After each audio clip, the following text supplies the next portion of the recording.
Taking no shorts. Coming right up.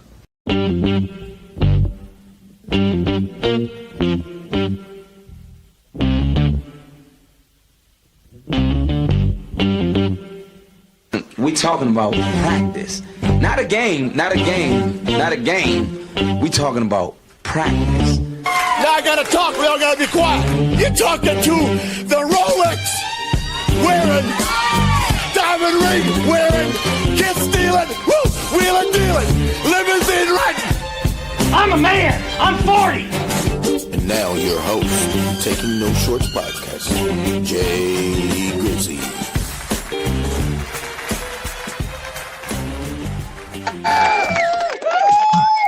Yeah. Hello, everybody. Keep it going again. Come on, one more time. All right. Brett Musburger said, you are looking live, ladies and gentlemen, to episode 139 of Taking No Shorts podcast. I'm your host, Jay Grizzly Green. Had to fix my glasses because I couldn't see anything. AKA Mr. Leave No Meat on the Bone. Exactly. AKA Wanda Son. Exactly. AKA my kid's dad. Exactly. And last but not least, let's see who I'm gonna say. My friend's friend. Exactly. That's right. Thank you, ladies and gentlemen. Let's get this out of the way. While I got you here, hey, go ahead and hit that subscribe button so I can get my goal. Meet my get my nut. Hey, I don't know what you're doing after the show. meet my goal that I've been trying to meet now for about 40 episodes. But hey, every little bit helps, and I'm gonna fix my glasses. So do that for me, and make sure you like, share, subscribe anywhere where you find your favorite podcast. Every Friday, this live stream can be found at Facebook, YouTube, and Twitch at Taking No Shorts Pod. I've seen everybody with the feedback. Thank you so much. Let me go ahead and get into tonight's podcast / show. All right. I'm going to do this. I'm going to do a rock, paper, scissors. Who's go first? Rock, paper. You say the word, and then I say rock, paper, scissors. Well, you got it. All right. So I'm going to introduce this guy. You're going to get introduced last. Oh, okay. And then I'm going to introduce this uncle fucker right here. Yeah. And raise my volume a little bit. Oh, just a bit? Just a bit. Hold on. How you go? Is that better? I can barely hear myself in the headphones. Oh, your headphones. That's what it is. How about that? How about you not turn mine up while you try I'm sorry. Thank you, sir. Thank you. You're welcome. Thank you. I'm sorry, Brent. How about now? Maybe a little bit more for me. All right. So you're going to be on 3. There you go. Oh, yeah. That's down a little bit. You got that down. Oh, yeah. Here we go. All right. That's better. Should have been done way before the podcast, but that's neither here or here. He's neither here nor there. Yeah. Should I give you an introduction after all of that? He is 1/4 of the VCU 4 Horsemen. Exactly. He is my college roommate. Exactly. And you don't need to know his name. It's on his effing hat. Ladies and gentlemen, B. Yeah. How about now? How's your sound now, sir? Sounds great now. All right. Well, hello. How All are right, you? sounds nice. When did you go to Hillman? I went to the store. Okay, I got you. Okay, but you know. I just bought it online because I liked it. Yeah, well, who did not like Hillman College, the fictional college? Who was your favorite? I ain't going front. I'm gonna go with Jasmine Guy. Yeah. No, AJ. Lena James. Lena James? Lena James. Lena James. Ladies and gentlemen, he does not need an introduction, but I'm going to give him one. He's Mr. Lena James. He is the founder.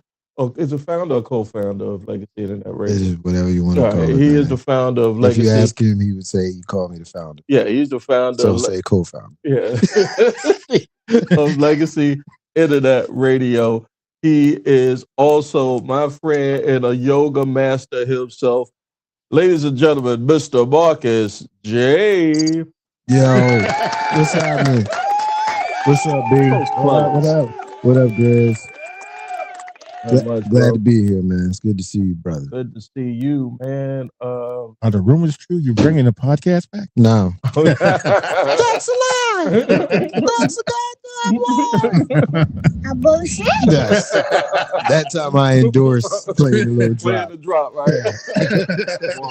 Mark in the drop. I won't be boy. doing It was that. like, no, I will not be doing that. So I'm enjoying being retired. I'm enjoying moonlighting as special guest star. If you remember consultant. from when Melrose Place was on TV and like nobody cared about it until Heather Locklear went on it. Yeah. And then she became the star to everybody for the next 7 years. But if you watch the credits, it says special guest star. As if to Heather say Locklear. yeah, she wasn't even on the show. I used to That's get what I mean. her She was a special guest star and instead the of chick real cast. from So it's crazy. her and the chick from The Fall Guy Oh yeah, mixed up. Yeah, they got a similar look. Yeah, the blonde. I don't know what her name was. No. Or is. I remember that show though. Cole Seavers, he had the dope truck. pickup truck. Yeah. That theme song was badass too. I'm the unknown stuff man. Eastwood looks so fine. Y'all are showing your age. Tarzan from a vine. Yeah. Oh, yeah. Really? Oh, age. Yeah, that joint was dope when you 10 years old. Yeah, when you see him jump out of a helicopter, that line up with MacGyver on that night. And right you know what's behind crazy? Colt Seaver, that 10 years earlier was $6 million $6 man. million man, baby. Yeah. So being that we Steve dating ourselves, what you got there? I got something for y'all since y'all dating yourselves. Oh, what's your old man Gen edition? Xers, man. He said, "Look what he got." What you got? You Oh, can't word. say old man Oh edition. man, that's What dope. you want me to put this? Where you want me to put this on?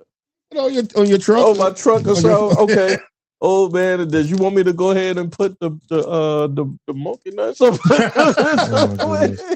under my joints? You Thank gifting Brett. that, man. That's dope. That's real dope. Brett, you know you always You're a get nice me fellow. for something, man. You always get me for something. But again, especially since we're Gen X and there's a millennial breakup going on in the world that although we are Gen Xers, I don't know. I mean, I debated whether I should comment on this, but I figured everybody else and they bubble commenting on it online.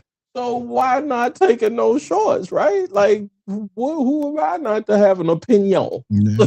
You dig? So Yeah. if you've been living under a rock, Megan, is it Megan or Megan? I don't know how you pronounce that, but she, Megan Thee Stallion, rapper, artist. I'm gonna give her all her flowers. Actress. What else?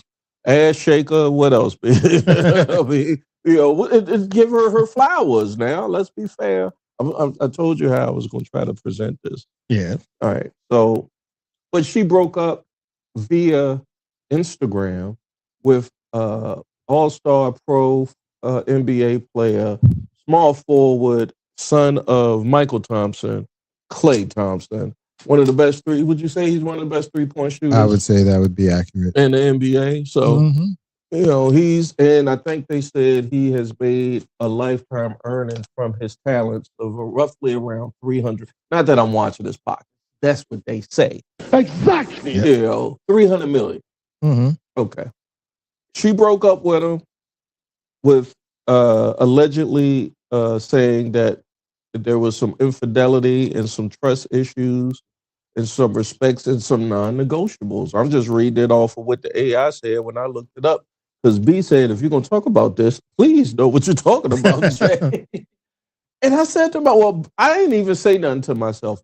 B said it because B is a Kevin Samuels disciple. Is that safe to say? Exactly. Right? And I like Kevin. Yeah, you like Kevin? Okay, all right. And you had I've been seeing what you've been putting down online in regards to that.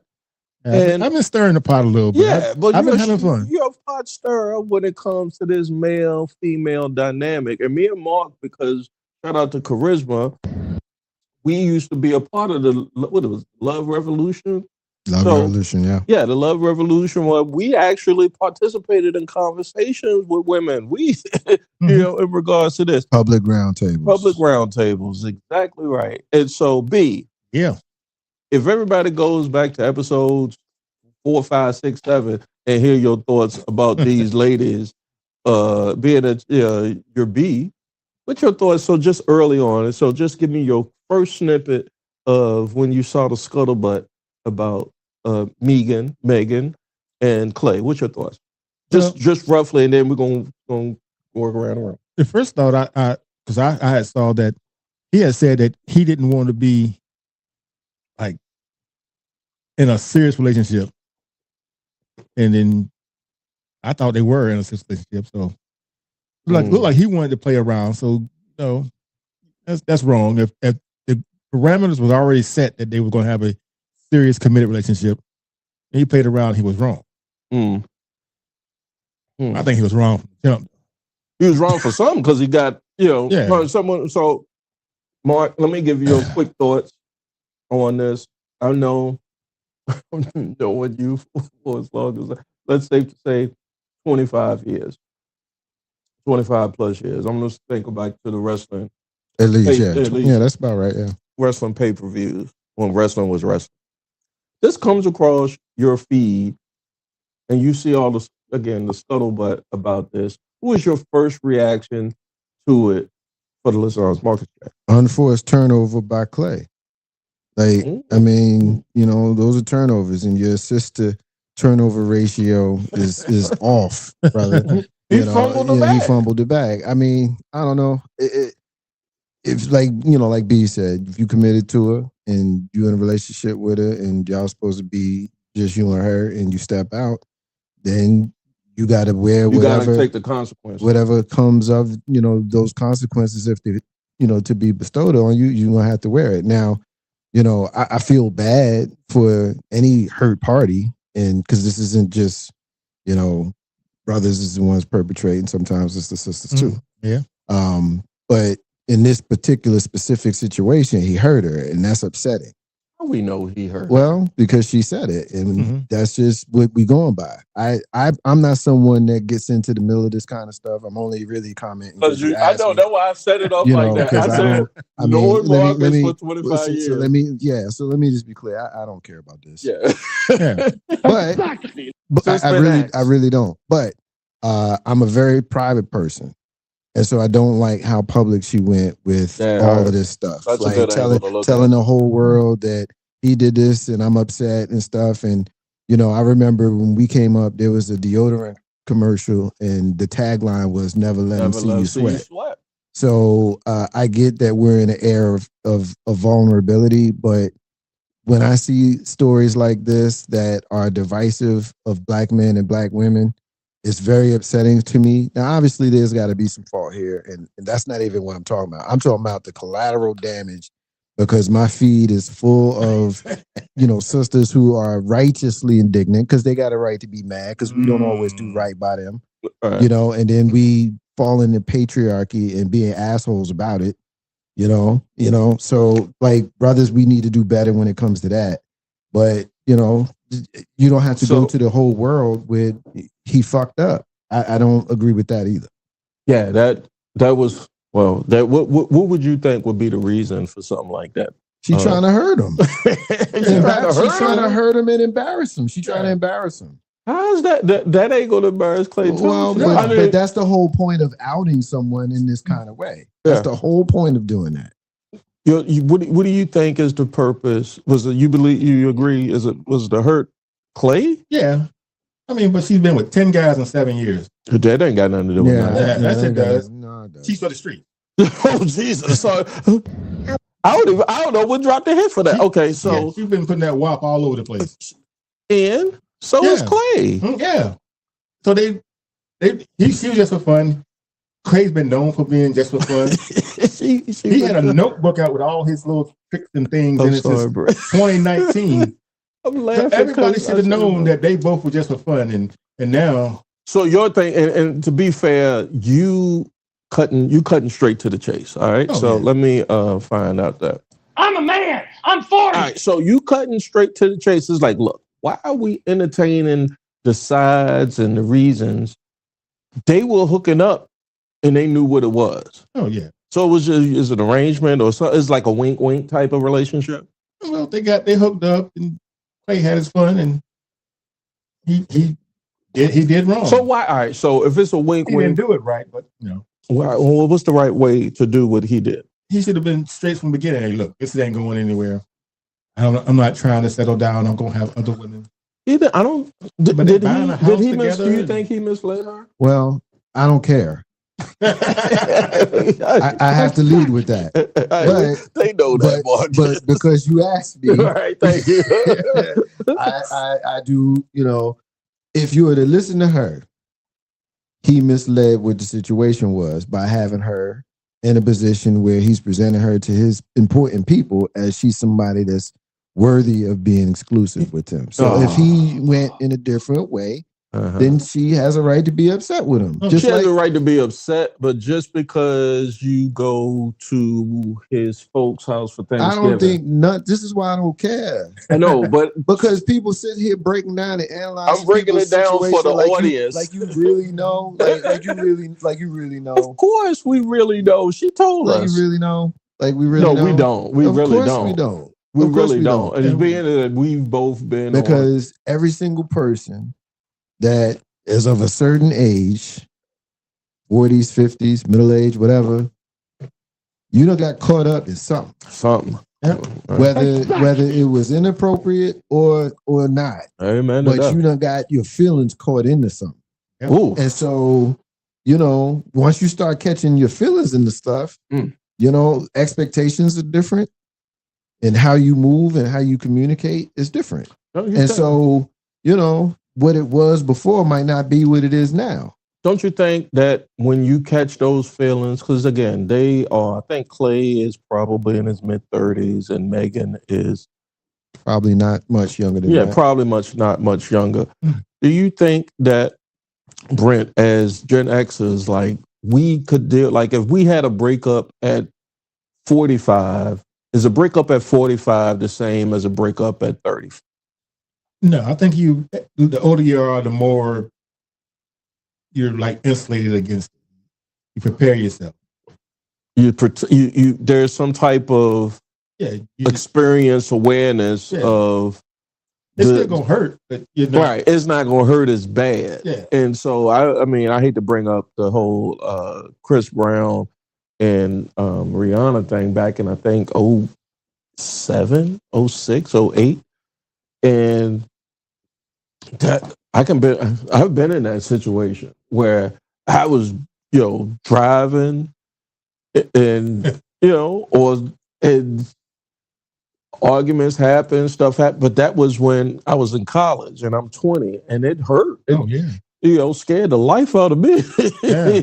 But I would never do something like that today, or never even put myself in the circumstances where that would be today. Let me go ahead and get a comment in on this. Megan thought Clay would be her Russell Wilson. Turned out he was like Future and bounced from woman to woman. Thank you, GRD. I hope I pronounced this. Is a GRDREV. You know what that is? You want to give a shout out? Well, thank you. I appreciate that. Greater forever? I don't know. I mean, yeah. Well, B agrees. So why B? Why you agree with the comment? It seemed like she was looking for that long type thing, and they just wasn't. To play devil's advocate just for a second, and I hate to say that on podcast because everybody, you always got that person that wants to play devil's advocate. But to your point, Marcus, how do we know? How do we know Russell Wilson is the greatest husband in the world? We don't. I mean, I'm one of be an asshole. I'm one of the people that struggle with why this is even fascinating.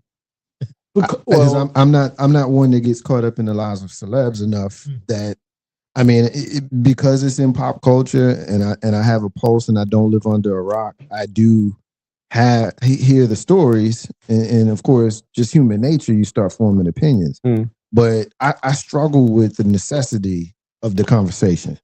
Because you know what I'm saying? Because it's there. She put it out there in the public space. I agree. I understand. I agree and I understand. But we just get so consumed by these conversations.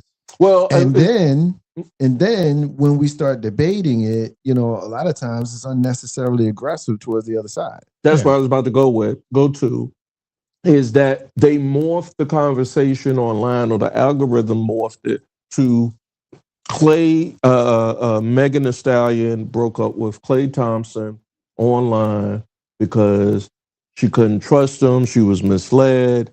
He alleged infidelity, and then it went to a whole nother conversation. Oh, yeah. Men can't commit, or men are not faithful. Women are they're going parasocial now. I'm sorry, what is it called? The term is parasocial. Can you please define that for me at my age? They're thinking about breaking up with their men and going out and having a hot girl summer to support. What's so wrong? I mean, I don't support Megan. To support Megan? Yeah, they're gonna go out and bust it wide open to support her. I think I think the reason why the conversation gets so much steam is because there's a lot of women that we kind of don't acknowledge their stories. They have stories just like this with dudes that's not giving any care to some of the things that they cause. And men have the same stories. I received that, and we don't we argue about it, we complain about it in a different manner, but to kind of constantly be going back and forth and arguing with each other about the same shit, it's just frustrating sometimes because it ain't got to be that way. It doesn't. I mean, you've been consistent from the love There's revolution. No compassion. Yeah. Well, I've been consistent because these are my values. This is how I feel. I recognize as a man, there's some dudes that's rolling their eyes at me and saying what they want to say. I don't really care about that. But he came on my podcast and said, "I don't give a fuck." Okay, I don't care. I got a mama and I got a sister. And a wife and a daughter. You know what I'm saying? And I was raised by women. Hey, man. It's half the population. Right. I love their asses. Yeah, I know. So I know where you been. I recognize that sometimes there's some deficiencies with how we treat them as men. And I think we walk around and act like, they're always the problem. They are in some cases. Yeah. And we can discuss those. But when we're talking about something like this, we the problem. We need to own some of this. Yes. Let me go ahead. Don't sometimes on the regular scale. Get some comments in. Let's go ahead and give a shout out to my cuz TT. What's up, cuz? Let me know how you feel about this Megan and Klay Thompson thing. Alleged infidelity, trickery, Trick Nation. All kinds of stuff going on. But I appreciate your support, cuz. I see you down the road. All right, B. So Marcus extrapolated to a point where the battle between the sexes, like it's toxic. Yeah. But now they didn't took it online, or I hate pronouns like that. But the people that come up on the algorithm, they saying, well, men not this because of that, and women not this, and men are saying the opposite. Women are not this because of this. And is there what I'm trying to get at is I don't even try. First of all, I'm like you in this regard. Like I wouldn't be talking about this unless it was trending. And excuse me, I thought about it earlier in the week. It was like if I could elevate it to something else, use the situation that she did put in, and elevate it. And so, how do you think they hooked up? They probably just met somewhere. He's cute, and she liked him, and they just hit it off. Right, but this is, of course, this is not Klay Thompson's first girlfriend. Oh no, and this is not Megan's first boyfriend. No. So, like you said earlier, they probably. My suspicion is they probably knew. Hey, I think. Part of it, what she's saying, if I'm understanding this right, and Mark confirmed it a little bit, not that you confirmed, well, you confirmed is the right word, but you brought it up, is he misled her in some way, shape, or form. At least she says he did. At least, yeah, she says. I don't know. Yes. He ain't saying nothing. Mark is one of those dudes like, I ain't saying. Yeah.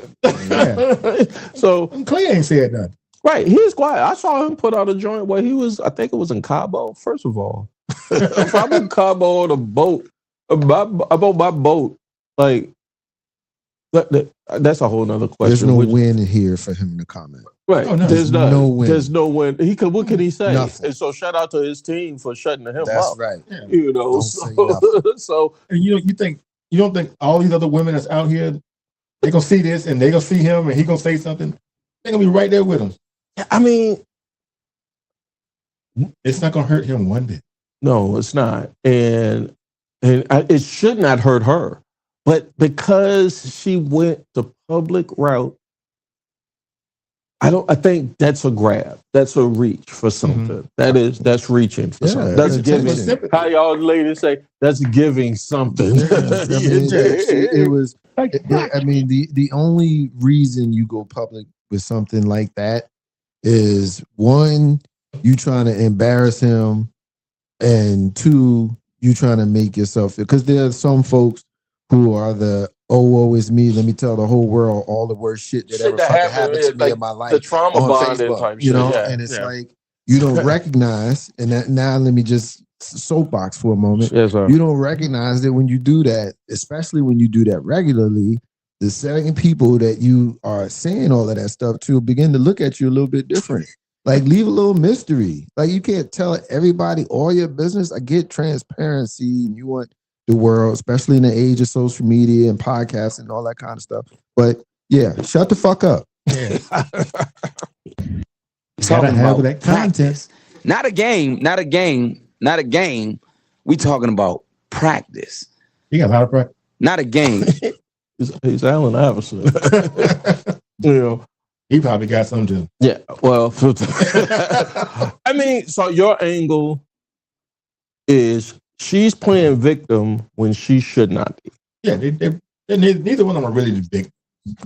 Well, if I had to give it, she's playing the victim.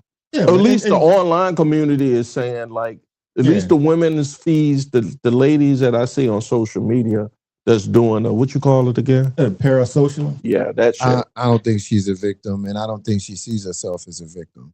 I think she was on Broadway crying on stage. I think that's the wrong word, though. She playing that shit. You know, the whole public display. Yeah, I got you, but that doesn't make it a victim of it. Yeah. So it's a dangerous word. We have to be clear what we mean when we talk about victimhood. Yeah, let me say this. Aggrieved, but not that's a good word. But not a victim. That's a good besmirched. Yeah, besmirched. Yeah, I like besmirched. Sometimes when you take your time and you come up with the right word, it just nails it. I think we're gonna say besmirched was the word of the moment. Yeah. Yes, sir. Here's what I land on. I was telling B pre-show where I was a 75%, I was a 25% Kevin Samuels fan. That was like, it was only because he had the same reproductive organs as I. You know, that was the only reason why when he was out there, God rest his soul, when he was out there and getting motion on what he was, his platforms and everything. I was only 25% with it because it seemed like every sister that jumped on his algorithm or calls or conversations, he was like coaching them. He was beating them. He was poo-pooing, which is, okay. And wasn't doing enough lifting up. I think you were saying, I think his lifting up was tough love on the ladies that I can't, and I don't even have daughters, but I can't give tough love to my daughter. That's what my wife say. She would run all over me and so you have a daughter. How do you do you do tough love at all? Well, yeah, but I don't even know how to do it. I'm honest with her. I tell her the truth. Amen. I let her, well, first of all, I raised her right. Amen. My wife and I, we raised her right. And I'm fortunate because of the kid that I got. And I'm happy and I'm blessed and I recognize that. That's the first thing. But she listens to me because I've always talked to her from when she was a baby, from when she was young. I've always had very real-time conversations with her about what she was dealing with the appropriate language. Wow. So that by the time she got old enough to recognize that some men ain't shit, and then she run into one that hurt her, Right. because she had the same kind of heartbreak that Megan's dealing with. Right. You know what I'm saying? Already at the young age. So we can be indignant as men and just be, unnecessarily harsh and act like we don't recognize that there are some amongst us that just may not treat some of the sisters right. Oh, yeah. Or we can stand firm and continue arguing and debating and fighting with them. There's no win there for me. Yeah. I'm built for harmony. I need peace. Right. And there is no peace with fighting with your woman. At all. The fuck? Yeah. Like, what are we talking about? Hold on. Talking about That's what we're talking about, Not a boy. game, not a game. This is what we're talking Not a about, game. boy. Fighting with the We're girl? talking about The fuck? practice. He's got That's it all. supposed to be the Not most a game. comfortable spot in your life. Let me say this. I can't tell you nothing because me and you was on the same page tonight, brother. You know how long it took for me to learn that? Well, it takes time. It took me a long time too. When I tell you, we in our 50s now, you bro. do not, ladies and gentlemen, you do not want to have that type of energy in your space, in your home. Hell no. If they disturb your peace, they gotta go. They got to go. They gotta go. They gotta go. They got Because to if go. you're taking it away, because I'm getting older, I've lived more days than I'm going to live, unless I live to be 104. All right, perhaps. You did the math already? Well, maybe not quite 100, 103 and some change. I thought you just equate. Go ahead. I'm doubling now. Yeah, right. I got it. Anyway, just the way that's how I look at it. Like, I have taken more calendar pages off than I have left. Yeah. I don't know when that's going to be. I hope it's in the far deep future, but I don't know. But I recognize reality. And so I don't have time that I used to have to be fighting with you about stupid shit. That's why you don't see me doing certain things that I used to do. And you trip off. I'll mark you different now. Like, yeah. Oh, trip. Well, not tripping in a bad way, but yes, I am different now. I said, man, I need to, whatever he having, I'll take two. Yeah, but it's not perfect. I still got to deal with shit just like everybody else. But you have to be intentional about your peace. And that's a lesson that you have to learn. Yep. You're not born knowing that. Well, maybe some folks are born knowing that. No, but some folks have to get there. Yeah, some folks are. And I got there. And like you said, you grateful, you count blessings. Like when you raise your kids, they could go, there's a point in any adolescent's life where they could go hit it with your way. Some of us remember that moment in our own lives. You can nail it to the exact moment where you say, take that up the street for me. You know what I'm saying? And I'm like, what? Oh. Imagine overseeing that moment with your kid. Yeah. Crazy. I remember that moment with my daughter. Yeah. She was a little girl, just Asperger's, she's just all over the place and nobody listens to her. I got on her level and she was talking to me and I was listening to her and she was like so grateful. She kissed me on the forehead. And she's like, no one ever listens to me. Yeah, it's a validating thing, man. So honestly, when I was telling B, it's just therapy. It depends on, what you hear pre-show music-wise and what strain I'm listening to and how my therapy session went is what y'all gonna get as a host. Regardless, the topics come out a certain kind of way, but sometimes when you're doing, especially in a live stream, you start a topic with this Megan and Clay thing, and then being that we are all fathers, we can imagine that she has a family. Clay got a family, we all know.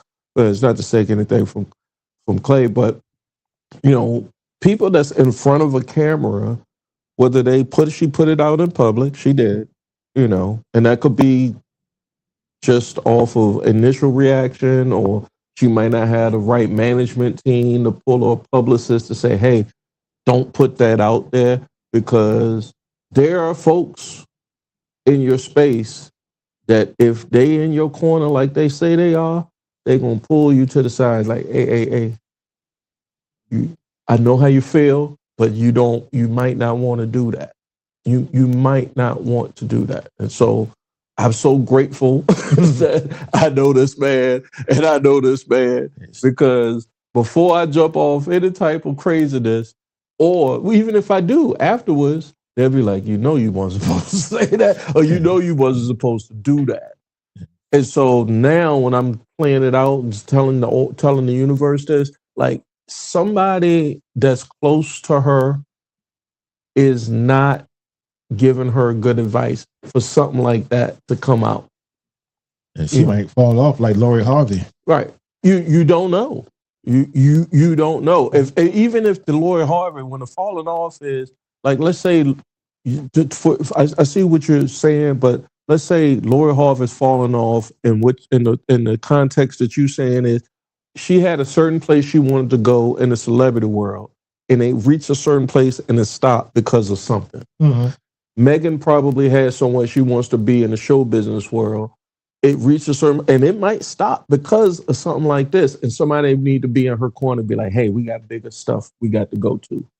This is just a blip on the screen. Yeah. And it just, because he might have did what he did or said what he said or whatever, I understand, but let's keep it moving. And honestly, that's how you get, as a brother that's about to be a certain age in 2 weeks, that's the best you can do, is take that blip and keep it pushing. Because if you sit in that space too long, you get stagnant. You is null and void. You is stuck like Chuck. And it could stop you from reaching the ultimate goal that you have for yourself. As I'm wrapping up this segment, anybody else got anything else to say about this before I move on to the next? No, I think you said it all, bro. Yeah. I know you got some more, big, because you was a dirty boy. No, I was just saying. The only thing I thought about was when y'all talking about Kevin and how people, how people started watching when he was. You say Kevin like motherfuckers know. Yeah, I'm being parasocial. You know, because you was. I'm being parasocial. I know. Okay, thank you. It's this dude, Kevin Samuels, everybody talk about. I never paid attention to him. I just hear this. You seen him? I know he was somebody who had a lot of comments that some, certain brothers liked and certain sisters didn't. Apparently, he's pretty polarizing. I had heard his name, and I heard he passed away, but I really don't know him or his works that well.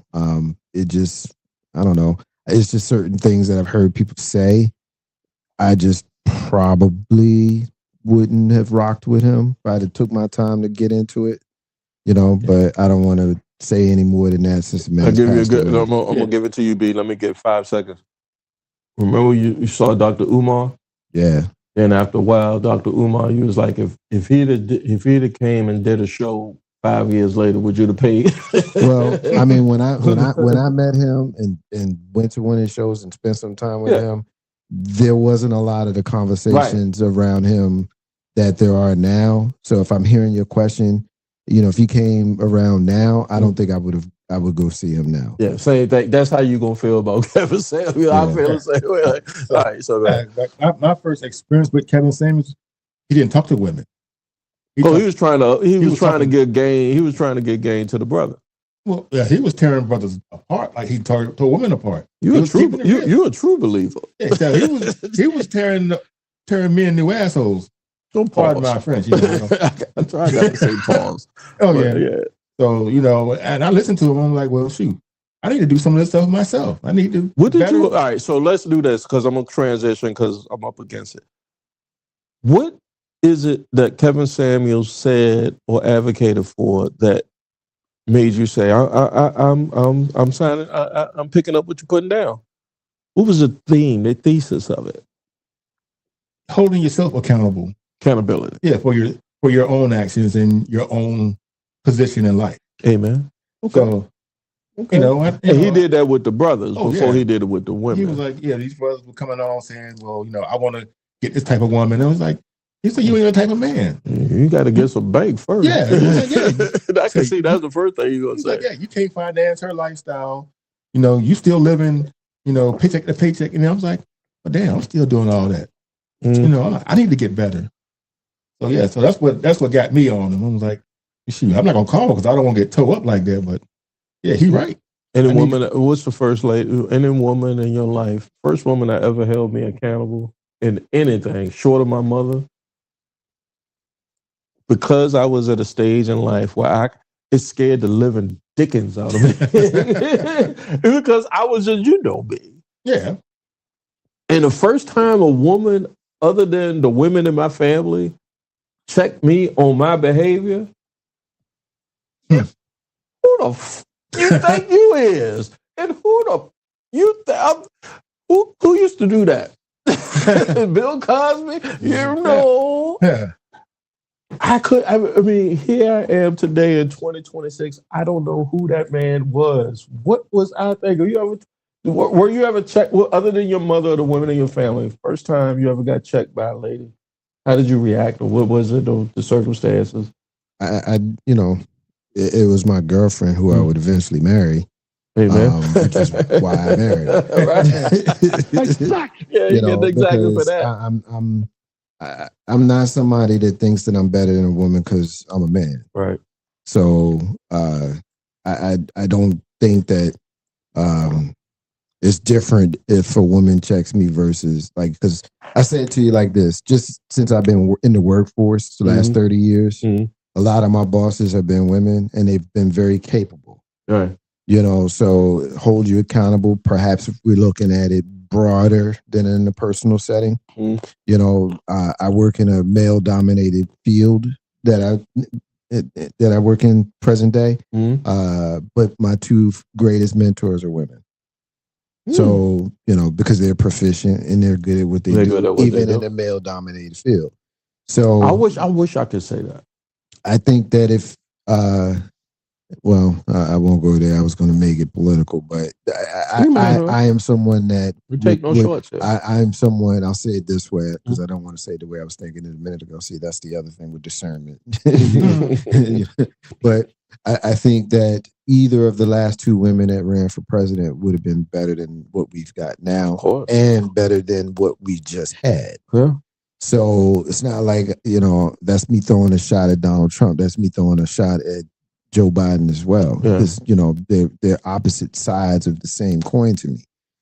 And each of the last two women, Kamala Harris and Hillary Clinton, I think would have done a better job than either of them. But I also think that there's a lot of patriarchy that keeps men from being able to accept women in roles that were previously dominated by men. I'm seeing a lot of that conversation online with I don't say, and it's not anti-patriarchy. It's just they saying like y'all done had we didn't had enough of this. We didn't effed it up enough. But there's certain kind of men that can advocate for fairness in the relationship and how you deal with women, while at the same time maintaining the machismo that comes with a lot of the energy, strongly arguing with him. Like there's equal strength. I was telling B, I said, ever since I've been in therapy, I said my nuts been cut off. he said, well, I said, well, I have a female therapist, but I could also remember there were times when I had a male therapist, and some of the stuff that they was a quick story. They cut the podcast off now. Right? It's like, I said, hey, do you think I should go back out there and see what it's hitting for? And not only did he say yes, he was like, let me give you some of the places you should go. Man. Like, it was more of like a different. What you say? It was a pimp? Well, it wasn't a pimp. I get your joke, but it wasn't a pimp. It was like, dude, you overthinking it, man, and you can do it. And I was just like, that's exactly what I need to hear, because that was a hell of a run. It was like the 50-0 run the Knicks went on last night. It was like that. And that's the way it is. I was like, OG, I was missing nothing, you dig? So, all right, moving on. Hey, great conversation, guys. Make sure y'all, if y'all, it's not if, you're still around. While you're still here, go ahead and hit that like, hit that subscribe button. Make sure you like, share, subscribe anywhere where you find your favorite podcasts. Also, every Friday around this time, you can catch us on the live stream at Facebook, YouTube, and Twitch. That's at Taking No Shorts Pod. All right, so we just finished up WrestleMania, right? Yeah, we did. It's not the one I wanted to hit, but I'm a man. I'm 40. hold on, I wanted to hit the one that I hit you with, B. What is that? Oh, Marcus is about to have a cow. He's having a moment, that's for sure. I'm having a moment for sure. You can't even figure out which one you want. There's so many colors, bro. Makes sense. You hit that strain, I get it. But no, WrestleMania. Yeah. All right, that was 42. Yes, it was. 2026, 42 takes it back to 1984. 85. I saw WrestleMania 1. On closed circuit? I did. On tape. I didn't live. See it live. 2, I saw at close pay-per-view. I went into the what we called the mosque. Me and my uncle Wayne. Shout out to my uncle. That nigga's tripping. The first WrestleMania I saw in my home live was WrestleMania 4. That was the tournament for the belt, for the strap. For the belt that Macho Man went over DiBiase. DiBiase. Let's give some background to the audience here. First of all, ladies and gentlemen, I am a big wrestling mark. He is Mark, but he's not I'll let him say what type of wrestling fan he is, but he is definitely a wrestling fan. And he is from the depths of Mid-Atlantic country, Mid-Atlantic Championship Wrestling, where you wrestle in the chicken coop, ladies and gentlemen. So we're fit to have a conversation about where is pro wrestling at today, what's wrong with it. So Marcus, so to give the audience that, right? WrestleMania, the first one you saw, I've seen them all from the first one. I saw the first one afterwards on tape, however long it was. Not, it was before videotape. It was before WrestleMania 2 came out. I saw one. Gotcha. And I've always been one that was gonna watch WrestleMania, even during the years that I was down on wrestling. I never missed WrestleMania. And the first one that I watched live in my home, I was 13. It was WrestleMania 4, March of 1988. And that same night, that was WrestleMania 4. That same night in Greensboro, NWA ran Clash of Champions. Oh, the Sting Flair match. The Sting Flair match. Oh, that did a 45-minute Broadway. You taking me back, yeah, man. So I watched WrestleMania live, and I taped Clash of Champions because it came on TBS. Yep. So I taped it on VHS, and I watched it the next day. Mark. Yeah. First of all, me and Mark, because this is more background now. Yeah. We went to 2 pro wrestlers comedy events. Jake the Snake and Mick Foley. We actually bought tickets. Yeah. We actually sat outside. I got a picture with Mick. Yeah, Mick, yeah. We actually sat outside and he got a picture. I had a conversation with Jake for all of, I marked the fuck. Yeah, I did too. I came over and talked to him. He gave us almost 5 minutes. Yeah. It was a few I was minutes just like, yo, I remember you come to the Coliseum. And he was just like. He was a lot taller than I expected. I know he's 6'5", but it just felt like he was a giant. Yeah, he was a giant. So you can imagine how Andre was. Because remember when Andre put the snake on? Jake we about to go somewhere, y'all. So y'all hit us up under the comments. You ever hear Jake tell the story about the first time he had to wrestle Andre? He didn't know it was Andre until he saw that it was Andre. No, I didn't hear that part. He tells great stories, He's a wonderful. He to this day, and I've been to the Funny Bone many times. I've seen many people, including this man right here, to my left, perform at the Funny Bone. But respect to Grizzy and everybody else. They was waiting for the greatest performer I have ever seen in the Richmond Funny Bone is Jake the Snake Roberts. The Snake, man. Nobody better. Because It's the voice. Yeah, it was just like voice. Then he had the story. I wanted to say because he didn't give a F. He started as a referee, and then he walks you through when he. But he gives you the story. Yeah. Like It's effortless. Yeah. But he still don't give a F. You know what I'm saying? My favorite Jake the Snake story is when he talked about the snake thing with Was Macho Man. Yeah. That's he the does best a one. great. And he said, because his voice is already gravelly anyway. That's a great Randy So when you Savage hear him, impression. when he does and he talks about how Randy, of course, was notoriously paranoid. He didn't trust anybody. And of course, he didn't. Bro. And he wanted to see the snake Veins. devenomized. Yeah, he wanted So to- he made Jake let the snake bite Bite him first backstage before they did the bit out there in the ring. Oh It my was God, great. that is so great. fucking It funny. was great. What's wrong with wrestling, man? Well, I just saw a video of it was a Royal Rumble, but Andre was in the ring and Jake came up and threw that snake in there. And he got out the ring. He went out Andre there. ran, damn near yeah. broke I his ankle. never saw him move that fast in my life. Andre ran. I honestly, Grizz, You don't think anything's wrong. I don't. Well, I don't, and I do. I've made my peace with the fact that we're never going to see it the way we grew up with it. It's just different now. The territories is different. You know, the production is different. It's scripted now. You're not going to get. Hey, look. I mean, if you don't like it, don't watch it. If you don't want to watch it, then watch AEW and all the old guys that used to be in WWE. But all right. So this is what I've been This doing. ain't your To mama's your point, WCW. it is not. But this is what I've been watching. Everything from like the Shawn Michaels, from the Generation X era back. It's like when I watch wrestling now, I purposely go online and search for stuff from Like the Attitude Era. And back. It's like, Well, I don't want to be that guy. I don't want to be that guy. Everything is better when you're younger, because when you get older, your discernment is different, and your Serious question. you're everything's different when you get Serious older. question.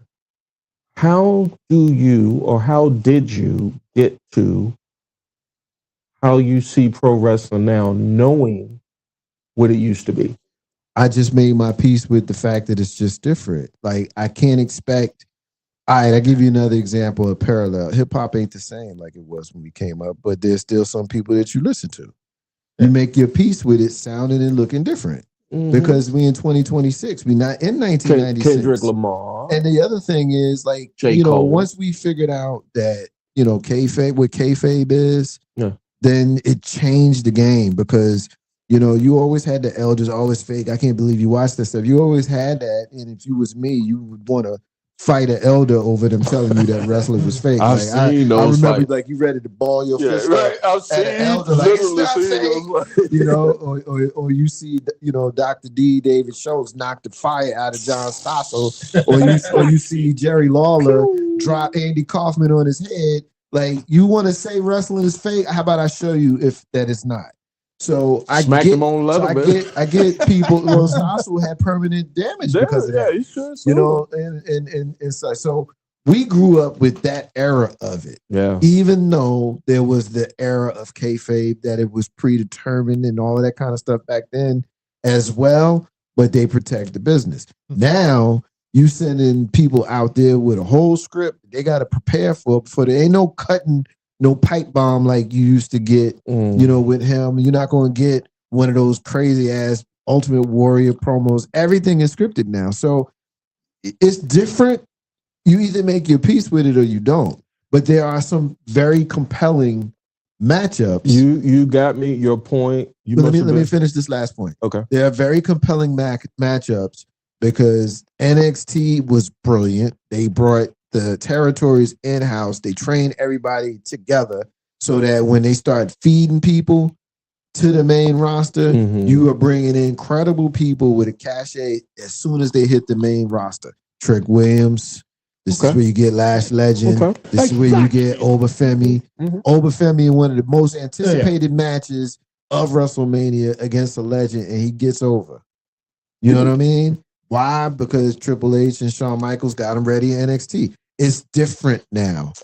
If you don't like it, don't watch it. Because I didn't like the 2010 to 2000. You ain't like I didn't like, during the Batista. I didn't see CM Punk's first run. I didn't see Latino Heat. I didn't see Batista's run.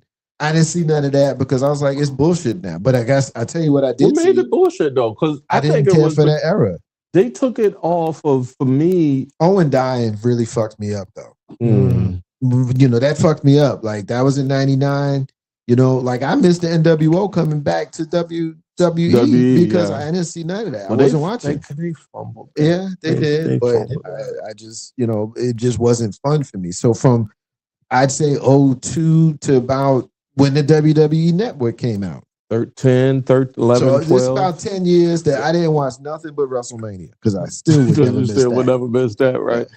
So B, we thank you, Marcus. Yeah, great content there. B, I'm gonna use a point Mark said because he made a good point. Just like hip hop, you know, it's not the same. So you got to get with the times. Mm-hmm. And I have a question to you. Why did we have to get with the times? Who was the cat? To me, I have the answer. I have the answer to my own question, but it's Vince fucking McMahon. That's how we got to the times. He bastardized to be pro wrestling. Yeah. He, you know, because that's how we get a Danhausen. We get a Danhausen. You're cursed. Yeah. Or you get a tugboat or fucking. He cartoonized it to make the bread. Yeah. You know, and this is us from Southern Hick wrestling fans. Mm-hmm. But something was lost in that. And that's why I listen to a lot of Jen Cornette. If you haven't, I'll plug it on my podcast. He has the Cornette Experience and he has another podcast. He has two podcasts, which are the number 1 and 2 podcasts out there for pro wrestling podcasts. But yeah, your thoughts on what's wrong with pro wrestling today, man? Yeah, they went cartoon with the crazy characters, and I just can't get behind. You couldn't believe it's not believable. Yeah, like right now, you have to suspend. You suspend your belief. You suspend. This is what McMahon helped me suspend my belief. He is the equivalent, and I say like he's a Steven fucking Spielberg. Yeah. You know, he make me think that an alien can come get into my milk crate basket and make me fly across the moon with it, right? Yeah, does anybody believe Cody could beat all these people? No. It's just no. But I take that back. I do. You can make I agree with you. You can make anybody believe what you want to if you do it right. If you pay attention, you watch how these dudes perform, you can tell the ones that's good. You can do it right. And you can tell the ones that's created in the lab. Cody been wrestling since he could walk. Yeah. You know, you hear Diamond Dallas Page talk about stories when he was running behind Dusty. Cody was a teenager, and Dallas was going to the high school to watch Cody wrestle in high school and watch him kill himself over taking down dudes bigger than him when he was in high school. So if we specifically talking about Cody, he definitely got the pedigree. Although the Stardust years really turned me off to him. Yeah. But who created Stardust? You know, this current gimmick is kind of corny, but once the bell rings, I put my money on Cody. In most matches. Here's what WWE gets me. And I know my dollar is not the same that you're chasing, because you apparently WWE know something I don't as a pro wrestling fan, and as you as a pro wrestling company that's been doing this since the 20s, something like that, where the daddy was running it. But when there is a compelling story and good athleticism, I'm going to, you don't have to take it to Saudi. You don't have to take it to another continent. You could put it right here in Richmond, Virginia. Now we got multiple discussions here. Yeah. So if we're talking about the on-screen product, we can have that conversation. If we're talking about the business, that's different. The business. I'm talking about the business. That's the topic. What's wrong with pro wrestling as a business? Because in my kind of beginning comment here, I thought we were going to, and we can talk about both, but my position is different on the business versus the product. The business. So we talking about the business. I mean, it's about money. Everything is about money, and money always takes a lot of the fun out of it for the average basic fan. I'm a New York Yankees fan. I'm a New York Knicks fan. I can go see the Knicks in Madison Square Garden play against the Brooklyn Nets and pay twice as much as if I just go see the New York Knicks play the Brooklyn Nets in Brooklyn. You know what I'm saying? Ooh, hold on. Yeah. I ain't know that. I'm telling you that Yeah, that's because crazy. it's business. Yeah, that's crazy. It's business. Hey, yo. The point is Madison Square Garden is epic, and the Brooklyn Nets play in Brooklyn in Barclays. No disrespect to them, but it's not the same. The guy who bought the Nets out of Jersey should be ashamed of himself for charging. If he? You should be. It's been a while. It's been a while since I've been in the city, visited the city, or lived in the city. But I understand that now they charge you like a premium if you travel to the city as peak hours. They got peak hours where you travel, peak hours where you take the train, peak hours and you not charging what they charging at MSG. Well, I mean, to make it full circle, like you just said, it's business. If they can get money for it, they're going to take money for it. You can watch the same two teams play in this building and they pay twice as much than this building. That's what I'm getting to. Yeah, so if you're talking about the business of WWE, they're going to Saudi because Saudi going to make our women wrestlers cover up their whole bodies and for double the money. And Paul and them going to deal with it because they're going to get paid double the money. God. It's just what it is, man. I know, Marcus. You are totally there. You accept it and embrace it. I don't accept it. I don't embrace it. I understand it. I control what I can control, and I don't fucking care about nothing else. See, I care. Why? Because if you're gonna show, if you don't like it, don't watch it. Well, here's you want to take a protest. You want to protest. You don't want to acknowledge the tribal. You don't want to acknowledge the tribal chief because you are upset. No, let me back it up. Let me back it up. I'm backing it up. Okay. All right. I don't. I know you don't, and we've had that conversation. I don't watch it. I only watch. I assume that you weren't watching is because you weren't interested in the product. Are you taking a political stand that you mad about the business? I'm mad about the business and the product. Because when I do watch it, like for instance, I use WrestleMania for an example. When I watch it, night one, I was out. I was.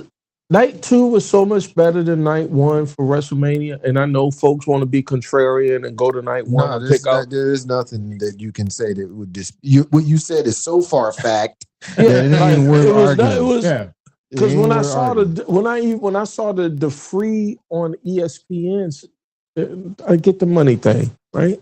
Yeah, you go on the I got excuse me, I got the ESPN app.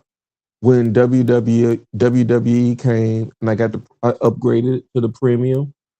And for what I saw, the value that I saw for what I was paying for upgrading that, I was just like, y'all got me. Hold on, let me find my blue one. I know it's blue.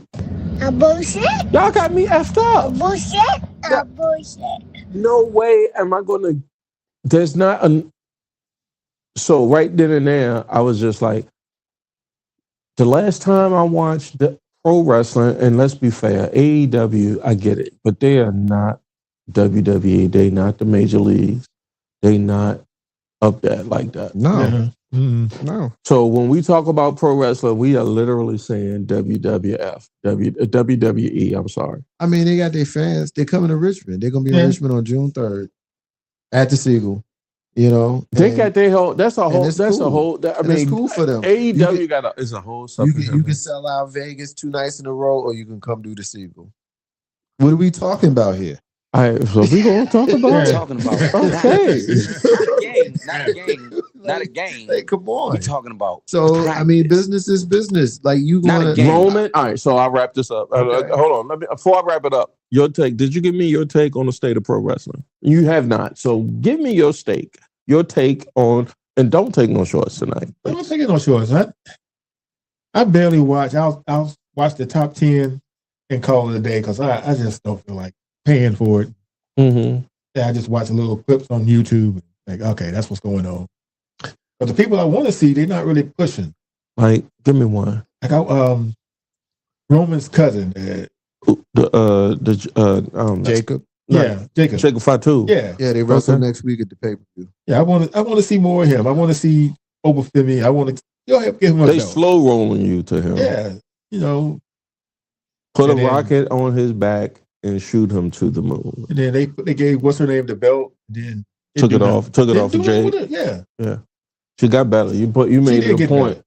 She did. You can. She did have a good WrestleMania match. She had, that was the best match she ever She wrestled did. on WWE And she bad. TV. She bad. That match was the greatest match she ever wrestled, but she had a great partner because Rhea's good. Yeah. God, You know, Rhea's you good. put it in that. And that's the other thing, man. You know, I've gotten to the point now where I just watch it different now. Like, you know, I watch it. You know, going back to the product. You know, the business side. I made my peace with it. I'm just, you know, I'm in the comfort stage of life. I like to watch wrestling. I'm gonna pay to watch it. It's just what it is.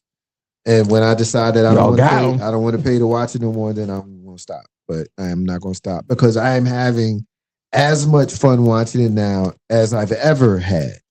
That's how much I'm enjoying the product because I made peace with the presentation. Yeah, presentation is different. I'm going to church Sunday to ask my God and you know, for peace. They're you know, I like the influx of some of the top guys. I like how NXT is feeding. I like how every year they're feeding new top stars. Every year, I like how this year alone you got 3 black men and they're all credible. Oh yeah, exactly. That I'm gonna give a round of applause. They're all credible. Yeah. That's the only reason why I watch. And not only are they credible, because now we break so much kayfabe, we actually give a fuck who they are for real. Right. Yeah. When we didn't when we was a kid. And now I know what lemon pepper steppers now are. We know what lemon pepper, because it's funny that you say that because Stephanie McMahon's podcast had Trick Williams on this week. Oh, and his story is you should. I mean, if you watch him, the recently Hall of Fame inducted Stephanie McMahon. The recently Hall of Fame inducted had on the recently crowned United States heavyweight champion of SmackDown, Trick Williams, was on the show. And then recently before that, she had on Obafemi. So when you listen to them, they're having good conversation. They're very, you know, smart and fun and affable, and they tell good stories. And, you know, particularly with Oba, to look at him, he's so, you know, squash matches, imposing and things of that sort. So to actually sit and listen to him have a conversation was like, wow, this dude is smart. University. And Javon Alabama, Evans, he turned 22 this week. What? 22. Javon. I need you to gain 20 pounds. Yeah, you 1, 2, 3. You better than 1, 2, 3 kids. I just get so nervous for him, and that's the other thing I'm you watching. Put on because 40 pounds. He wrestles a luchador style, and you know the can way you he imagine shoot him up in the eye. Can you imagine what Randy Orton is nice? Yeah, it is. But can you imagine what Randy Orton would do to him? Hurt. Now let me tell you, I'm gonna wrap up this because we up against it a little bit. Somebody's gonna get hurt, and I don't want to see that. That move, and I feel like I hear a lot of the old timers talk about some of the high spots and some of the chances they take that are unnecessary. While his finishing move looks cool, I don't like it because for his size. I don't like it for anybody because there's somebody getting hurt waiting to happen, and there's difficulty in keeping each other safe. Because that's the way I watch wrestling now. I watch it different. Like I said, I watch it different. I'm looking at the art of how they're supposed to protect themselves against certain things. Like Darby Allin with his coffin drop, that bothers me too. That's a badass move, though. Yeah, that's a badass move. Look, I don't know it because I don't watch AEW. But I know who Darby Allin is. Yeah. So I'm gonna wrap it up with this. Great conversation about what's wrong with pro wrestling, especially from you, Marcus, because I disagree. I think that I don't care. Yeah, I don't. Butt plug.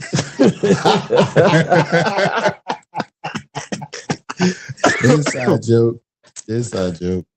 Long-time listeners get it. Yeah, long-time listeners will get it. Go in the archives of Legacy Internet Radio. Go, they're still up. But us talking about it, your archives. Yeah, it's still up. Yeah. So, look, I think the making money model of pro wrestling, because so many like capitalistic bigwigs and it, conglomerates and shit. They got Arab oil money in it. They got Hollywood in it and stuff. Like, you got too many hands in the pot to pay. You could, not to say that you would streamline it, but you could streamline it and give the audience what they want. We want compelling storylines, athleticism, none of the cartoony stuff. I mean, I don't expect you guys to go back to like the old Mid-Atlantic promos, you know, well, let me tell you something, brother, or, you know, always let me tell you something, you know, you don't have to, you know, because now they done went to the backstage stuff, backstage promos. They went Coco Beware. Yeah. Let me tell you something, brother. I don't need all that. There's a fine line, and I don't know it when I see it. I ain't seen it yet. So until I do, I will watch the major pay-per-view, SummerSlam, WrestleMania, and then I'll watch the clips on YouTube and watch the superstars or they call them super. I watch the wrestlers that I want to watch. I'm that guy that's taping SmackDown right now. But it's still, I'm taping. Right now. Trust me, I'm sitting here with you. I'm taping SmackDown. My DVR is full of SmackDowns. Okay. But when I go in to watch it, okay.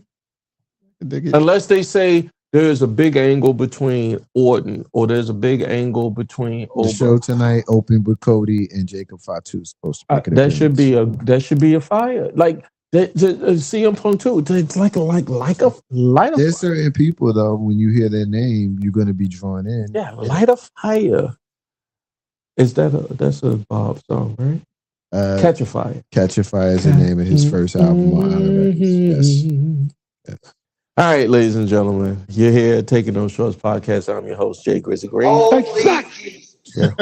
What is that? I know. What the fuck is that? I know. Make sure every Friday around this time you catch the live stream at the following streaming channels. That's Facebook, YouTube, and Twitch, all at Taking No Shorts Pod. I am Jay Grizzly. That is B. Yeah. That is Marcus J, ladies and gentlemen. Last but not least, all right, so I'm sitting back now. This is I'm unbuttoning my little blazer here. Uh-oh. Here we go. What's getting ready to happen, y'all? Nothing bad, bro, because this weed kicking in. We supposed to be kicking out. Oh, yeah. How would it be affecting you? God damn it. Well, I hit it. What is it? Yeah, it's off, but I want to hit it again. I just can't do it in front of y'all. No. Yeah, I can't do it in front of y'all. And I only got about 30 minutes. So my knee went out on me out of the blue, right? I was in my office, in the home office working, and I'd already see your face. I need you to grab your leg and show the folks. No, that's too much. Don't do it. But now I so empathize with you so much. So, and I remember there's an episode where you shared some orthopedic stuff going on. Oh, you talking about arthritis? Yeah. Oh yeah. Oh, some shit. Yeah. My hand does this thing, right? So check it. You know when we used to watch Sanford and Son? Yeah. And Fred used to always try to get out of shit by saying I can't because of my arthritis. He didn't say arthritis. Because of my arthritis, he would always say we would crack up. So he would always do his hand like this. Well, he threw up the Thanos glove. My hand sometimes does this by itself, and my toes are doing equivalent, and it's painful as fuck. You know what I mean? And it's like nothing you can do to make it go away. Like eventually it's gonna go away. It's gonna go away when it wants to. You know what I'm saying? But it ain't gonna go away when you want it to. Man, and it's a wild ass feeling, and it's like they can't prepare you for getting older because you remember so clearly being younger. Like young is not that far ago, but I guess it is because like this body breaking down thing is equal parts hilarious and sad, scary, all the shit. Yeah. So yeah, it's a blessing though because I'd rather take this over the alternative. When was the last time you jumped off of something? Oh, fuck. I remember jumping down all the last few steps at the crib. Yeah, I know. I don't know. That's a good one, B. Yo. That's a good one. I don't know. Hey, man. Yeah, I don't know. That's a good one. Tonight, see that the lighting. I'm not gonna look. I jumped up on I jumped off on something to get the lighting right tonight, and I had to jump down. And I thought about it. I said, how I will get down? Yeah. How am I gonna get down? Now you have a very unique experience with this. As being growing up and getting and another thing, I got an AARP fucking mailer in the mail this past freaking week. Man, I got AARP less than a week after I turned 50. What the hell are you waiting for? I mean, my wife is like, sign up. Yeah. What are you waiting for? Oh my God. Bruh, that's different than the other shit. We talking about getting discounts and all kinds of shit. Yeah, what is wrong with you? Brent, I've never talked to Marcus in a few. Yeah, bullshit. You have experienced something that not everybody experienced, especially as a marathoner, right? So you was doing the Richmond Times Dispatch Marathon religiously every year for how long? Well, I only did the marathon like 3 times, but I did the U-Crops. U-Crop. That's what I'm talking about. The Miami Avenue 10K. 10K. It's like 15 times. Yeah. And then, so things happen and you are now got a kickstand up there, right? Oh, yeah. And so you can speak a little bit more on this. I've done it once with my leg. What you do? Remember the Terry Fox joint from HBO? Where you remember that nigga? You remember that nigga? Oh, yeah. Right? Shout out to Terry Fox. Exactly. So and I shouted out you when you did it because I think it was just before we did the pod. Yeah. Yeah, it was 2023. Mm-hmm. We did the pod. You did it for your class at the U-Crops. But just talk about, man, we had the lady say on SNL, I'm 50. Yeah. I'm 50 years old. Yeah, I already got a foot in the grave. Well, that joke is... It's my favorite joke. Yeah, that joke is... You got to see his foot. That's it. So you got to hold your foot up. Oh, yeah. So because the audience don't know. so tell the audience first just how you became footless or footloose. Oh. Yeah, I stepped on the Christmas ornament and got stuck in my foot. And I didn't get it all out. It got infected. So it was a couple of toes and all the toes and part of the foot. And he was like, yeah, this infection is bad. Yeah, we can cut you down. Yeah, it was a gangrene? No, it was just an infection. How long did it take from the time you stepped on it to the time you started having to go through all of this? 3 months. Okay.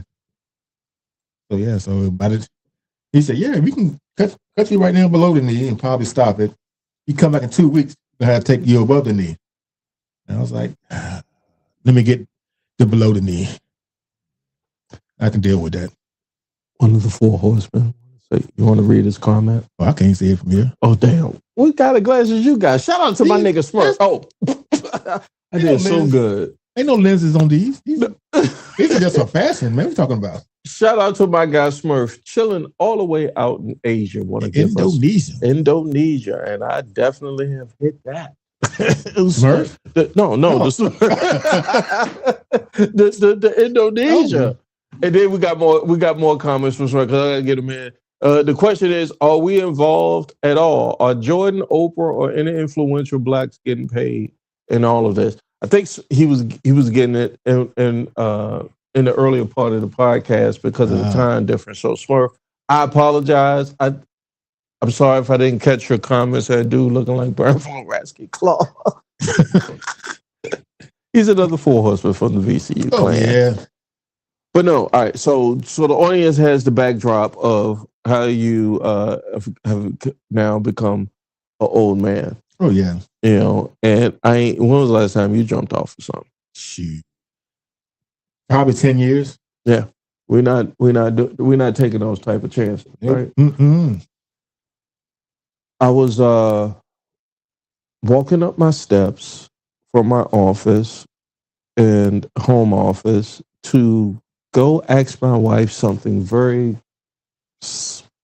common. Hey, do you need me to take out the trash? Hey, how are you doing? Hey, is there any chance of us? That type of conversation. And about the 2 1/3 step, my niece said, "Nah, nigga." Exactly. He said no. And locked up Obi, and I fell like a ton of bricks to the point where Obi, my beloved Boston Terrier, and my wife was both at the top of the steps say, "What's wrong with you?" Nobody comes and gets me. They just say, "What's wrong with you?" I said, I had no answer for him because I could not explain it. My knee went out, and I couldn't get up enough gumption to say to my 5-year-old boss and my wife, my knee gave out. Why not? Well, a couple of days later, I told her why not at the time was because I could not believe it. It was like denial. It was like, what's going on? Everything is still working. I guess not. No. And that's the part. I was just like, oh my God, what? I had to take it to therapy. I took it to therapy. What is going on? And she said, well, I'm not a man, so I don't know. That's the point where I needed a dude therapist. I can dig it. Yeah. I remember falling down one time in the house back with my folks. Mm-hmm. And this was when I first started, got the leg, and I'm just not steady on it. And I fell down hard. Boom. And then my stepmom said, "What's that? What happened?" And I was like, well, how much was you weighing at the time? I was probably 200? 210? Yeah, about all that much. Yeah, B was, but you was not to body shame, but B was at least 260, 270 at the most. Yeah, back in the day. And the sturdy is 260, 270. Yeah. So I hit the floor, and then she was like, "What was that?" And I said, "I fell down." She said, "Stop making all that noise. Stop all that pop-up." I'm like, I just fell down. You didn't ask me if I'm all right. Do you need help getting up? No. I was like, yeah, that's when I said, I got to get out of here. Well, it's who's going to care for us? I already know because I raised 3 men, and they've already told me, "Dad, you have nothing to worry about." My wife is like, "If I got the chance, nigga, you going into a home. You going into the home." But my sons, the men that I raised was like, "We got you." It's a conversation that I don't think not too many of us are having yet. Because if you were born in we're in 2026. If you was born in 1986, guess what, ladies and gentlemen? You are now 40 years old this year. You're a man. You're 40. Hold on, you want me to give that? I'm a man. I'm 40. Yeah, that's right. Yeah, that's right. Head and shoulders, knees and toes, knees and toes. We laughed at the childhood jingle, but damn, ain't no joke. One knee, take a nap. Whenever it feel like walking be down.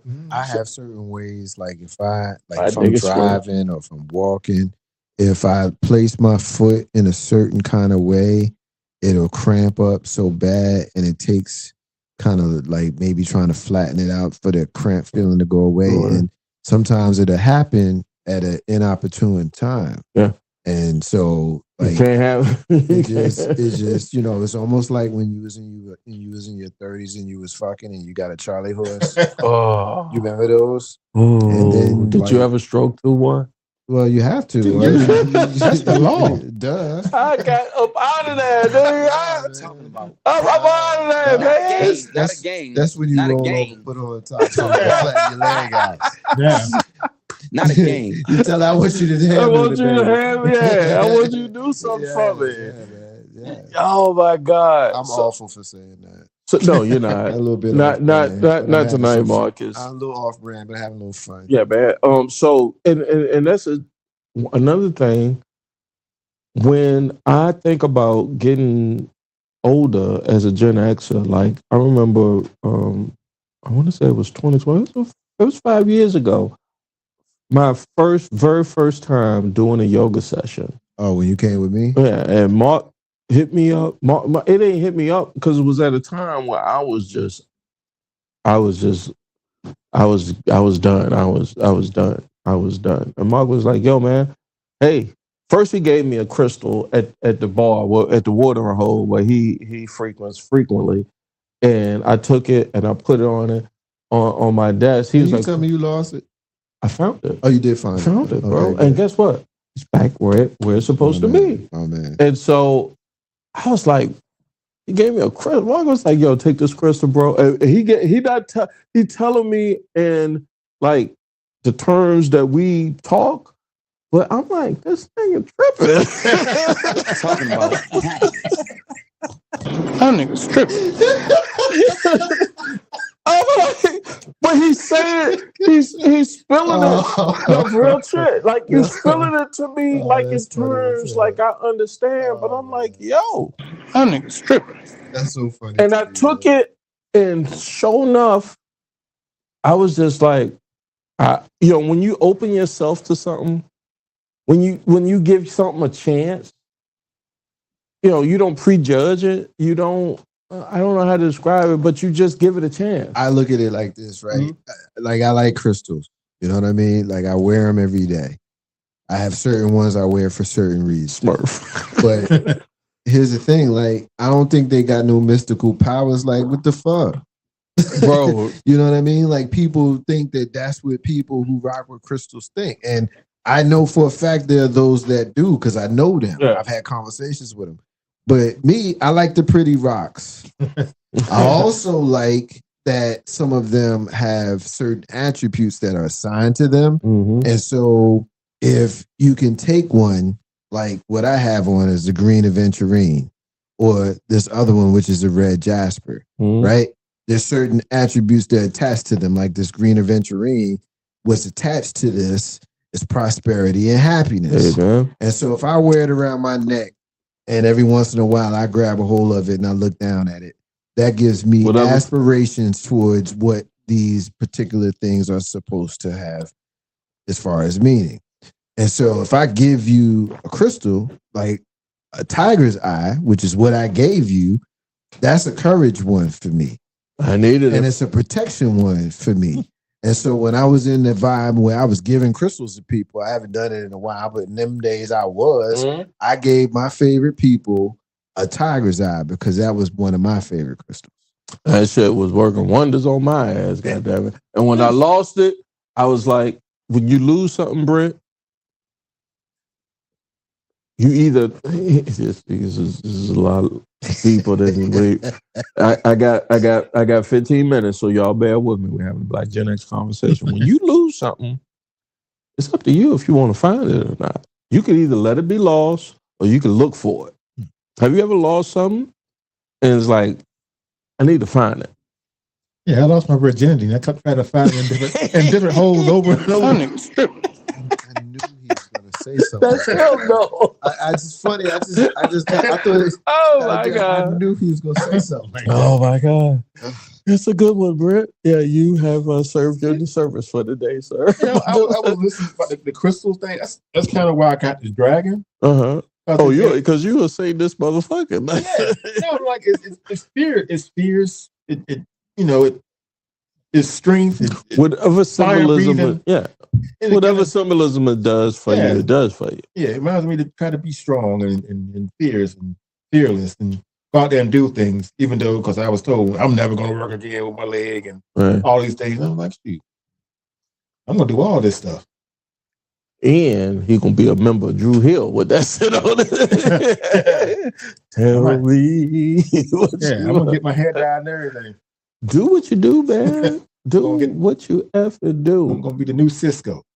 But what I know is when I found that crystal and I put that joint back up on my desk, I felt I was so happy. It was just like But no, that day we went to go do the yoga though, I said, yo, he hit me back the other day, not too long ago, and you was like, come back not every session is like that, to be fair. But what got me was I was just so the way my body temperature worked is like, so I don't know if that was a hot session or what, but I couldn't do it. Yeah.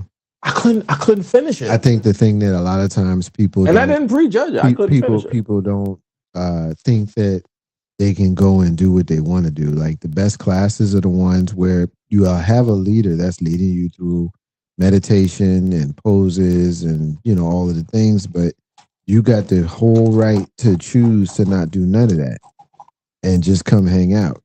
I think the best thing, the vibes was there for sure. Yeah, well, that's a big part of it for some folks, and I am some folks, But if you're someone that wants to take time to learn how to meditate, one of the best places to do it is in a room full of people, comfortable and safe. Close your eyes and just breathe. Close your eyes and just breathe in a safe space. Amen. Because ain't nobody gonna bother you, but you're breathing intentionally. That's doing yoga. You can do poses if you want to, but that's doing yoga. I ain't gonna lie, bro. I did the P90X yoga. Mm-hmm. And it was just going through the vinyasa, just going. It was like that was killer. I mean, people underestimate Eastern. Look, if you was to, and I used to do this early on Taking those shorts. I'm fitting to wrap up. I used to do this with guests. Show me your Explore page so folks can, I can introduce you to the audience, blah, blah, blah, blah, blah. I always said no. I know, you always did. We're going to get you one day, though. Never. I already know it's on your phone, bro. I don't understand. I'm just trying to, I got to go see No, I was making a point. My point is that when you open yourself up to certain things at the right time, it is very beneficial. Absolutely. Yeah, very beneficial. Absolutely. Sometimes you can open yourself up to stuff at the wrong time, and it could do some serious damage. I mean, for me, like to your point, like I discovered yoga in the summer of 2019, and I was 45 that year. And whole numbers, half numbers, they always kind of mean something whether they do or they don't. All the zeros and fives, 45. And just what I was going through in life at that time, I was looking for something to do. And it just hit right for me, like podcasting did years earlier, 8 years earlier.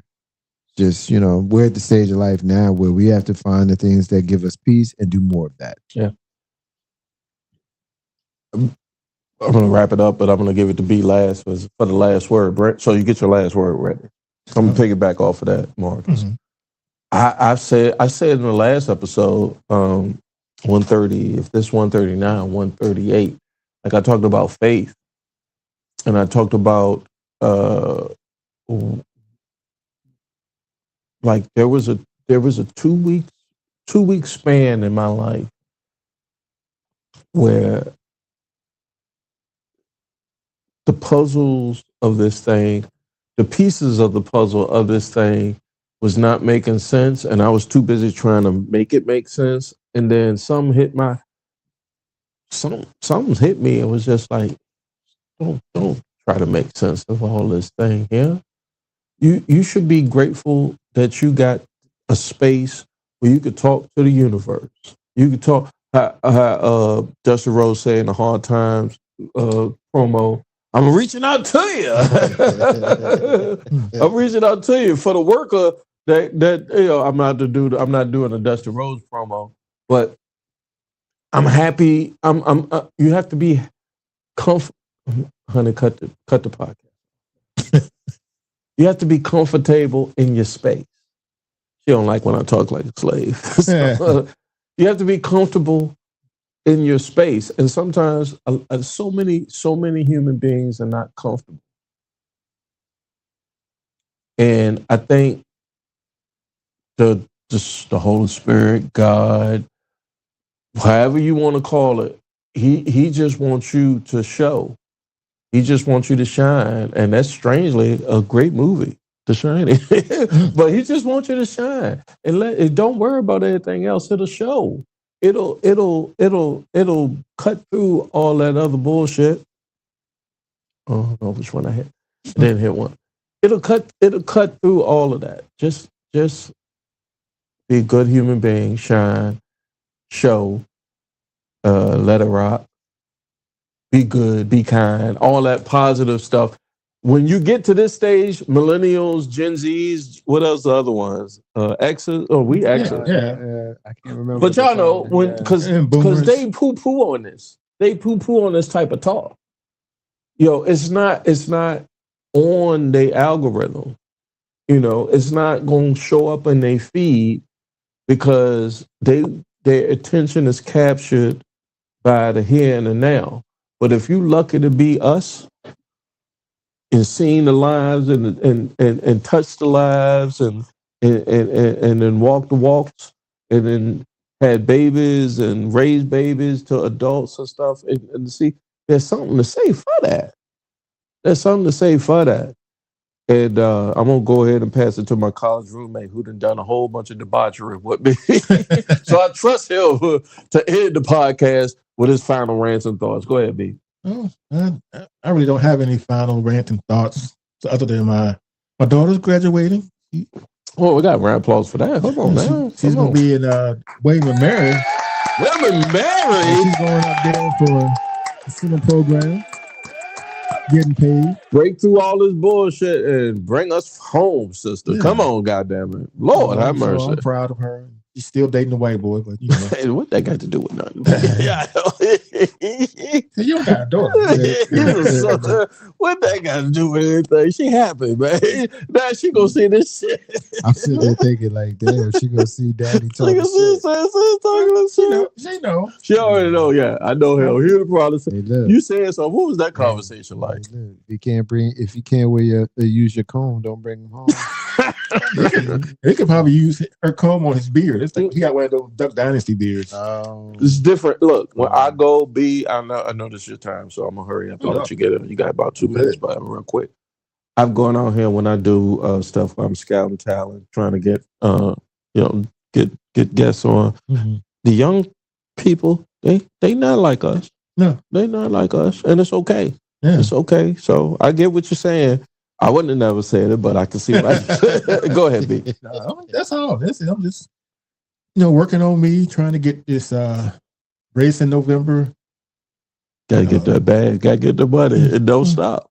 I'm trying to get back in Richmond. All right. Yeah. And then Richmond and beyond. Oh, yeah.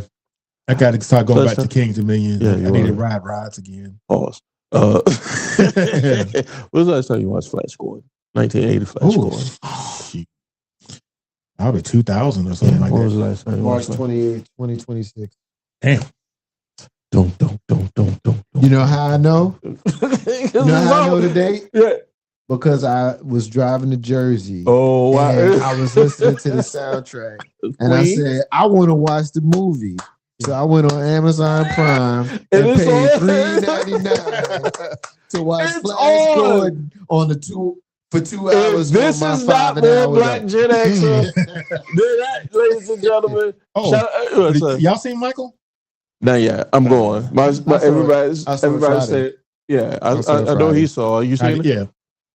I'm going to see it. I might see it tomorrow, as a matter of fact. If I can convince I ain't got to convince them, but it's part of it's part of it. I'm not gonna let the mega media turn me off of that. Oh yeah. Yeah. Can I give you a spoiler-free review? Yes, sir. Spoiler-free review. As long as Jermaine is not in it. I agree that he is one of the worst humans to ever That's live. my namesake, but hold on. I'm not a Jermaine guy.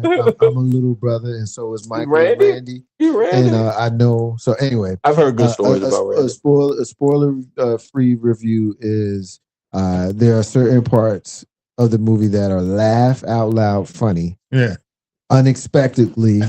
Not like Antoine Fuqua. I'm going to see it. Not making fun of anything funny, just funny. Yeah. I think it was very, very, very well casted, particularly with Michael, Joseph, and Catherine, and the performance. Dude playing Q. Wow. The performance of Jafar. Yeah. Yes. Quincy Jones. Yeah, the people who were cast perfect.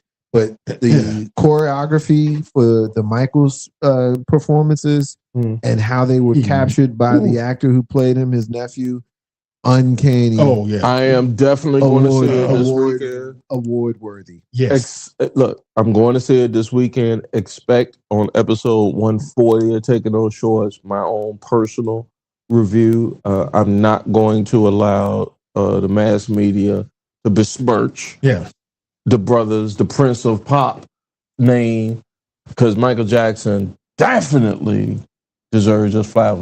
When I sign off tonight and I go in here and eat my dinner, I'm listening to Michael Jackson. I walked in here listening to Michael.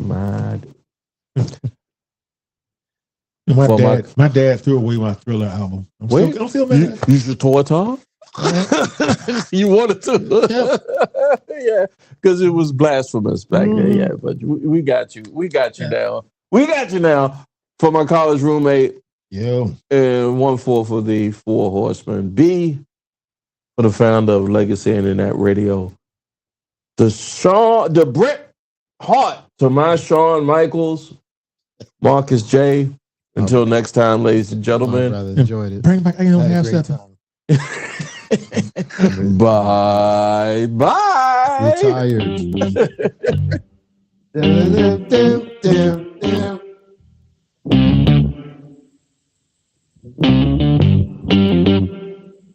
We talking about practice. Not a game. We talking about practice. Y'all gotta talk, we all gotta be quiet. You're talking to the Rolex wearing, diamond ring wearing, gift stealing, wheeling dealing, limousine right. I'm a man. I'm 40. And now your host, Taking No Shorts podcast, Jay Grizzy.